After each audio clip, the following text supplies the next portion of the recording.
നമസ്കാരം. മലയാളി വാർത്തയുടെ പ്രിയപ്പെട്ട പ്രേക്ഷകരെ, 20 മണിക്കൂറോളം മരണത്തെ മുന്നിൽ കണ്ട ശേഷം അതിൽ നിന്ന് അത്ഭുതകരമായ ഒരു രക്ഷപ്പെടൽ.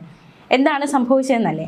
കിണറ്റിൽ വീണ് 20 മണിക്കൂറിന് ശേഷം ജീവനോടെ പുറത്തു വന്നിരിക്കുകയാണ് രാധാമണി അമ്മ എന്ന വീട്ടമ്മ. കൊല്ലം ഓയൂരാണ് സംഭവം ഉണ്ടായിരിക്കുന്നത്. ഒരു രാത്രി മുഴുവൻ മഴയത്ത് കിണറ്റിൽ കഴിഞ്ഞു രാധാമണി അമ്മ. പൊലിക്കോട് രാഹുൽ ഭവനിൽ രാധാമണി അമ്മയാണ് ഇത്തരത്തിൽ 20 മണിക്കൂറോളം കിണറ്റിൽ കഴിയുക എന്ന് പറഞ്ഞാൽ മരണത്തെ മുഖാമുഖം കാണുക, അത് രണ്ടും സമം തന്നെയാണ്.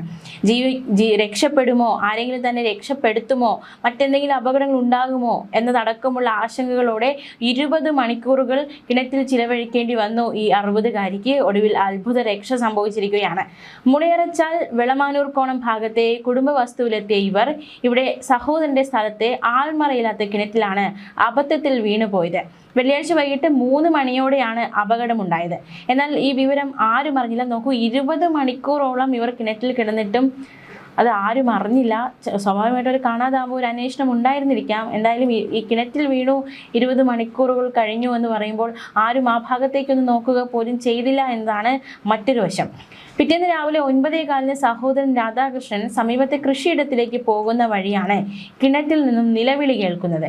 ഇതുവഴി എത്തിയ സമീപവാസിയായ മണികണ്ഠനുമായി ചേർന്ന് പോലീസിനെയും അഗ്നിരക്ഷാസേനയും വിവരമറിയിക്കുകയും ചെയ്തു. 1 മണിക്കൂറിന് ശേഷം, അതായത് അഗ്നിരക്ഷാസേനയൊക്കെ എത്തി 1 മണിക്കൂറിന് ശേഷം രാധാമണി അമ്മയെ കിണറ്റിൽ നിന്നും പുറത്തെത്തിക്കുകയും ചെയ്തു. മാത്രമല്ല, വലിയൊരു അപകടം തലനാരിഴയ്ക്ക് ഒഴിവായിപ്പോയി. ഒന്നാമത് ആ കിണറ്റിൽ വീണു. പലരും കിണറ്റിൽ വീണാൽ മരിക്കാറാണുള്ളത്. പക്ഷേ രാധാമണി അമ്മ രക്ഷപ്പെട്ടു. അത് മാത്രമല്ല, മറ്റൊരു അപകടം കൂടി മുന്നിലുണ്ടായിരുന്നു. കഴിഞ്ഞ ദിവസം രാത്രി ഇടവിട്ട് മഴ പെയ്തിരുന്നു. മഴ നനഞ്ഞാണ് രാധാമണി അമ്മ കിണറ്റിൽ കിടന്നത്. മാത്രമല്ല, ഈ മഴയത്ത് ഇടിഞ്ഞു വീഴാനുള്ള അപകടം, അങ്ങനത്തെ പല അപകടങ്ങളും മുന്നിലുണ്ടായിരുന്നു. പക്ഷെ അതിൽ നിന്നെല്ലാം ഒരു അത്ഭുതകരമായ രക്ഷപ്പെടൽ തന്നെയാണ് രാധാമണി അമ്മയ്ക്ക് ഉണ്ടായിരിക്കുന്നത്. വീഴ്ചയിൽ സാരമായ പരിക്കില്ലാത്തതിനാൽ ആശുപത്രിയിൽ എത്തിച്ച് പ്രഥമ ശുശ്രൂഷ നൽകി. കിണറ്റിൽ വെള്ളം കുറവായിരുന്നു. അതുകൊണ്ട് വലിയ രീതിയിലുള്ള അതായത് മുങ്ങി അത്തരത്തിലൊരു അപകടത്തിലേക്ക് നയിക്കപ്പെടാതിരുന്നത് കിണറ്റിൽ വെള്ളം കുറവായതുകൊണ്ടാണ്. റോഡിന് വീതി കുറവായതിനാൽ വലിയ വാഹനം അപകട സ്ഥലത്തേക്ക് കൊണ്ടുവരാൻ അഗ്നിരക്ഷാസേനയ്ക്ക് കഴിഞ്ഞില്ല. തുടർന്ന് റെസ്ക്യൂ നെറ്റ് ഉൾപ്പെടെയുള്ള സാധനങ്ങൾ ഓട്ടോറിക്ഷയിലാണ് എത്തിച്ചത്. നെറ്റിലിരുത്തിയായിരുന്നു രാധാമണി അമ്മയെ പുറത്തേക്ക് എടുത്തത്. എന്തായാലും വലിയൊരു അപകടത്തിൽ നിന്നും അവർ ജീവിതത്തിലേക്ക് തിരിച്ചു വന്നിരിക്കുകയാണ്. വലിയൊരു ആശ്വാസമാണ് ഉണ്ടായിരിക്കുന്നത്. എന്തായാലും ശബ്ദം കേട്ടു എന്നാണ് പറയപ്പെടുന്നത്. അതായത് സഹോദരൻ ഈ കിണറ്റിൽ നിന്ന് ആ ഒരു പറമ്പിലേക്ക് വന്നപ്പോൾ കിണറ്റിൽ നിന്ന് ശബ്ദം കേട്ടു. അങ്ങനെയാണ് രാധാമണി അമ്മയ്ക്ക് ജീവിതത്തിലേക്ക് തിരിച്ചു വരാൻ സാധിച്ചതെന്നാണ് നമുക്ക് വ്യക്തമാകുന്നത്. ഈ പുല്ലൊക്കെ വളർന്ന് കാടായി മാറിയ അവസ്ഥയിലാണ് ഈ കിണർ. അതുകൊണ്ട് തന്നെ പെട്ടെന്ന് ശ്രദ്ധയിൽപ്പെടില്ല. അങ്ങനെ കിടന്ന കിണറ്റിലാണ് അബദ്ധത്തിൽ ഇവർ വീണുപോയത്. വീഴ്ചയിൽ സാരമായി പരിക്കൊന്നും ഏറ്റില്ല. വെള്ളം കുറവായി. അങ്ങനെ ഒരുപാട് ഘടകങ്ങൾ രാധാമണിക്ക് അനുകൂലമായി മാറി ജീവിതത്തിലേക്ക് തിരിച്ചു വരാൻ. അത്ഭുതകരമായ രക്ഷപ്പെടൽ തന്നെയാണ് സംഭവിച്ചിരിക്കുന്നത്. അതേസമയം ഇനി നമുക്ക് മറ്റു ചില വാർത്തകൾ കൂടി നോക്കാം. വേഗത്തിൽ നോക്കാം. നമുക്ക് ആദ്യം തന്നെ നമ്മൾ പോകുന്നത് ഒരു മരണ വാർത്തയിലേക്കാണ്. വൈദ്യുതി മുടങ്ങിയപ്പോൾ മെഴുകുതിരി കത്തിക്കാനുള്ള ശ്രമത്തിനിടെ പൊള്ളലേറ്റ് ചികിത്സയിലായിരുന്ന സ്ത്രീ മരിച്ചു. എളമക്കര സ്വദേശി മറിയം പൈലിക്കാണ് ദാരുണാന്ത്യം സംഭവിച്ചത്. 71 വയസ്സുകാരിയാണ്. സംസ്കാരം നടത്തി. തിങ്കൾ വൈകിട്ട് വൈദ്യുതി മുടങ്ങിയപ്പോൾ മെഴുകുതിരി കത്തിക്കാൻ ശ്രമിക്കുകയായിരുന്നു. പെട്ടെന്ന് കത്തിയ മെഴുകുതിരി വസ്ത്രത്തിലേക്ക് വീണ് പൊള്ളലേറ്റു. ഇവർക്ക് വലത് കൈക്ക് സ്വാധീനം കുറവായിരുന്നു. ഒപ്പമുണ്ടായിരുന്ന സഹോദരിയുടെ നിലവിളി കേട്ട് ഓടിയെത്തിയ സമീപവാസികൾ എറണാകുളം ജനറൽ ആശുപത്രിയിലും തുടർന്ന് കോട്ടയം മെഡിക്കൽ കോളേജ് ആശുപത്രിയിൽ എത്തിച്ചു. 40% പൊള്ളലേറ്റിരുന്നു. എളമക്കര പോലീസ് അസ്വാഭാവിക മരണത്തിന് കേസെടുത്തു. ഇനി കോട്ടയത്ത് നിന്ന് വരുന്ന ഒരു വാർത്തയിലേക്കാണ്. മക്കൾക്ക് വിഷം നൽകി ദമ്പതികൾ ആത്മഹത്യ ചെയ്യാൻ ശ്രമിച്ചു. ഈ സംഭവത്തിൽ അമ്മയും മകളും മരിച്ചു.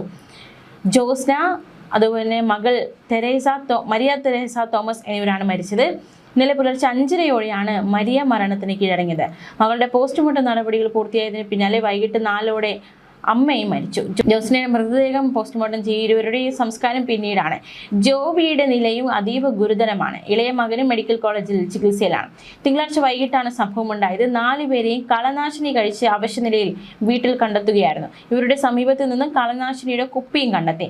സാമ്പത്തിക ഇടപാടുകളാണ് ആത്മഹത്യാ ശ്രമത്തിന് പിന്നിലെന്നാണ് നിഗമനം. തിങ്കളാഴ്ച ഉച്ച മുതൽ കോതനല്ലൂർ സ്വദേശിയായ ജോസ്നയുടെ സഹോദരൻ പല പ്രാവശ്യം ഇവരെ ഫോണിൽ വിളിക്കുന്നു. പക്ഷേ ഫോൺ എടുത്തിരുന്നില്ല. തുടർന്ന് വൈകിട്ട് പള്ളിയിലെ വീട്ടിലെത്തി. അപ്പോഴാണ് വീട് പൂട്ടിയ നിലയിൽ കണ്ടെത്തിയത്. തുടർന്ന് നടത്തിയ അന്വേഷണത്തിൽ 4 പേരെയും വീടിനുള്ളിൽ അവശ നിലയിൽ കണ്ടെത്തുകയായിരുന്നു. പിൻവാതിൽ ചവിട്ടി തുറന്ന് നാട്ടുകാരുടെ സഹായത്തോടെ 3 പേരെ കോട്ടയം മെഡിക്കൽ കോളേജിലും മകനെ കുട്ടികളുടെ ആശുപത്രിയിലും പ്രവേശിപ്പിക്കുകയായിരുന്നു. മറ്റൊരു വാർത്ത കൂടി നോക്കാം. MBBS വിദ്യാർത്ഥിനി സാവരിയ ബസന്ത് ഉസ്ബെക്കിസ്ഥാനിൽ കൊല്ലപ്പെട്ട സംഭവത്തിൽ ഈ പോസ്റ്റ്മോർട്ടം റിപ്പോർട്ട് പുറത്തു വന്നിട്ടുണ്ട്. ശരീരത്തിലെ പരിക്കുകൾ മരണത്തിന് 24 മണിക്കൂറിനുള്ളിൽ ഉണ്ടായതെന്നാണ് postmortem report. Alappuzha medical college ആശുപത്രിയിൽ പോലീസ് സർജന്റെ നേതൃത്വത്തിൽ നടത്തിയ പോസ്റ്റ്മോർട്ടത്തിലാണ് ഇത് വ്യക്തമാക്കിയിരിക്കുന്നത്. മൂർച്ചയില്ലാത്ത ഉപകരണം കൊണ്ട് തലക്കേറ്റ മാരകമായ ക്ഷതമാണ് മരണത്തിലേക്ക് നയിച്ചത്. നേരത്തെ ഉസ്ബെക്കിസ്ഥാനിൽ നടത്തിയ ശസ്ത്രക്രിയയും പോസ്റ്റ്മോർട്ടവും കാരണം ചില പരിക്കുകൾക്ക് മാറ്റമുണ്ടായെന്നും റിപ്പോർട്ടിൽ വ്യക്തമാക്കിയിട്ടുണ്ട്. ആന്തരിക അവയവങ്ങളുടെ രാസപരിശോധനാ ഫലം കൂടി കിട്ടിയ ശേഷമായി ആയിരിക്കും വിശദമായ റിപ്പോർട്ട് സമർപ്പിക്കുക.